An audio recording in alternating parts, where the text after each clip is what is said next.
नमस्कार, धर्म ज्ञान के दर्शकों का स्वागत है। मैं हूं आपके साथ कविता राणा। इस सृष्टि की उत्पत्ति से लेकर देखिए अब तक की कहानी समाई है हिंदू धर्म ग्रंथों में। सतयुग, त्रेता युग, द्वापर युग और कलयुग, इन 4 युगों में इस सृष्टि को विभाजित किया गया और हम और आप जिस सृष्टि में इस वक्त रह रहे हैं वो कलयुग है।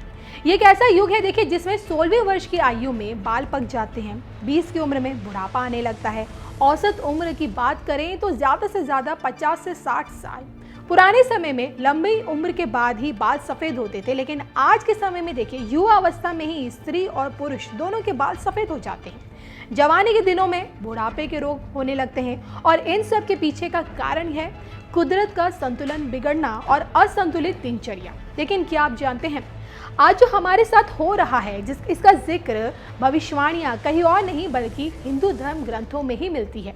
आज हम एक ऐसे हिंदू ग्रंथ की बात करेंगे जिसमें समाई है कलयुग से जुड़ी वो तमाम भविष्यवाणियां जो एक एक कर इस वक्त हकीकत बनती जा रही हैं। हम बात कर रहे हैं विष्णु पुराण की। भगवान विष्णु के वचनों का एक ऐसा संग्रह है जिसे भगवान विष्णु ने अपनी अर्धांगिनी माता लक्ष्मी, वाहन गरुड़ और नारद से कहा। विष्णु पुराण को लेकर कहा जाता है कि इसमें देखिए ना सिर्फ मानव जीवन की प्रत्येक परेशानी का हल मौजूद है, बल्कि व्यक्ति के जन्म से लेकर मृत्यु तक की तमाम भविष्यवाणियां भी है। ऐसे बहुत सी बातों का वर्णन इसमें किया गया है जिसे जानकर आप अपने भविष्य और वर्तमान में सुधार कर सकते हैं। विष्णु पुराण के 23,000 श्लोकों में जीवन के आरंभ से लेकर अंत की कहानी समाई है। विष्णु पुराण के अनुसार देवता लोग ये कहते हैं कि वो लोग बड़े धन्य हैं जिनको मानव योनि मिली है, उसमें भी जिन्हें भारत वर्ष में जन्म लिया। और इसी पुराण के अनुसार आगे कहा गया है कि वो मनुष्य देवताओं से भी अधिक भाग्यशाली हैं जो इस कर्म भूमि में जन्म लेकर भगवान विष्णु के निर्मम यश का गान करते रहते हैं। देखिए ऋषि पराशर द्वारा लिखी विष्णु पुराण में कलयुग से जुड़ी ऐसी भविष्यवाणियां की गई हैं जिन्हें आज सच होता देखा जा रहा है। अब आइए विष्णु पुराण में मौजूद उन भविष्यवाणियों पर एक नजर डालते हैं जो आज हमारे आंखों के सामने घटित हो रही हैं। गर्मी का बढ़ना और जल की कमी। कलयुग में इतनी तेज गर्मी पड़ेगी कि उसकी वजह से धरती में दरारें आ जाएंगी, जल का स्तर बहुत नीचे चला जाएगा। वहीं कई हिस्सों में बरसात होगी तो इतनी ज्यादा होगी कि कई हिस्से उसी में बह जाएंगे। ऐसे हालात हो जाएंगे कि इंसान अपनी बर्बादी देखता रह जाएगा और आजकल यही हो रहा है। पैसों पर अहंकार। लोग धन को लेकर अहंकारी हो जाएंगे। जरा सा धन पास आते ही उनमें अहंकार भर जाएगा। पैसों के आगे रिश्ते नाते सब भूल जाएंगे। सिर्फ पैसे ही सब कुछ हो जाएंगे। हर कोई सिर्फ अमीरों को ही पूछेगा। पैसों के चक्कर में इंसान गलत संगत में पड़ता जाएगा। घर पर पूरी जिंदगी की कमाई खर्च। व्यक्ति कलयुग में अपनी सारी कमाई घर बनाने में ही लगा देगा। आजकल अपना घर खरीदना ही लोगों के लिए सबसे बड़ा काम हो गया है। इतनी भाग दौड़ और मेहनत करके भी व्यक्ति अपना घर खरीदने में नाकाम है।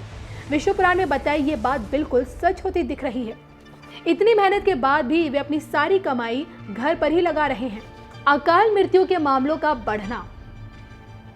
व्यक्ति अपनी तय आयु कलयुग में पूरी नहीं कर पाएगा और अकाल मृत्यु के शिकार होते जाएंगे। वहीं दिनों दिन दुर्घटनाओं की संख्या भी बढ़ती जाएगी। कलयुग में नई महामारी व्यक्ति के जीवन पर हावी हो जाएगी। विष्णु पुराण में बताई ये बातें वर्तमान में बिल्कुल सच दिखाई दे रही हैं। आज के समय में गर्मी का प्रचंड रूप देखने को मिल रहा है। जलवायु परिवर्तन के चलते देखिए देश का एक हिस्सा चक्रवाती तूफान और भारी बारिश झेल रहा है।